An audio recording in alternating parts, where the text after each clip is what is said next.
இன்னைக்கு இருக்கிற ஆட்சியை விமர்சிக்காம இருக்க முடியல. இது எந்த இடத்துல எந்த மேடை கிடைச்சாலும் சொல்லணும் அப்படிங்கிற அளவுக்கு மிக மிக பெரிய ஒரு ஆதங்கமா எனக்கு இருக்கு. என்னன்னா இப்போ சமீபத்துல ரெண்டு விஷயம் சொன்னாங்க. ஏதோ ஒரு இடத்துல மட்டுமே குடிக்கலாம் அப்படின்னு இருந்தது போய் இப்ப நீங்க சந்தோஷமா இருந்தா குடிக்கலாம், விசேஷமா இருந்தா குடிக்கலாம், கல்யாணம் பண்ணாலும் குடிக்கலாம், எங்க வேணா குடிக்கலாம்.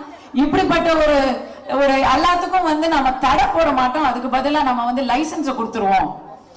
கல்யாணம் பண்ண ஏன் விளையாட போற இடத்துல விளையாட்டு விழாக்கள்ல கூட அங்க மதுவை வழங்கலாம் அப்படின்னு ஒரு ரூல். அதுக்கு மக்கள் மட்டும் இல்லாம அவங்களுடைய கட்சிக்காரங்களை, அரசு திமுக அரசின் கட்சிக்காரங்களை அதை எதிர்த்ததுக்கு அப்புறமா அதை மிக மிக அவசரமாக நிறுத்தி வச்சிருக்காங்க.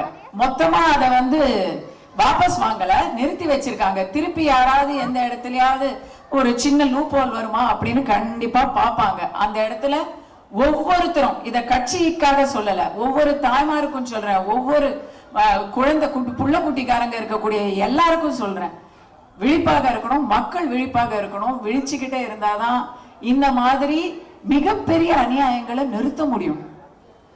கடல்ல பேனா வைக்கிறது பெருசு கிடையாது. ஒவ்வொரு வீட்டிலையும் பேனா பிடித்து குழந்தைகள் பள்ளிக்கூடத்துக்கு போகணும், அதுதான் பெருசு. கலைஞரை மரியாதை பண்ணணும்னு சொன்னா நூலகங்கள் கட்டணும்.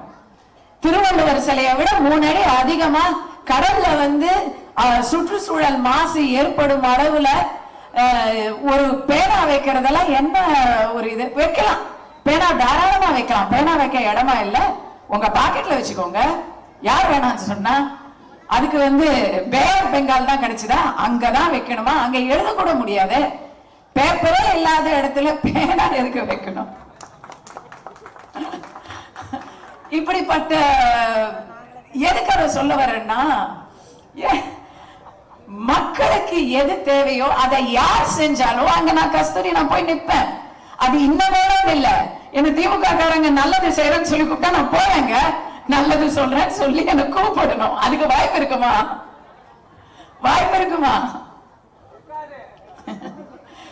சோ யாரா இருந்தாலும் எனக்கு அந்த பிரச்சனை இல்லை. நான் ஒரு சாமானிய குடிமகள்னு சொன்னா உடனே இந்த மாதிரி குடிமகள்னு நினைச்சிடாதீங்க. எனக்கு அந்த பழக்கம் இல்லை.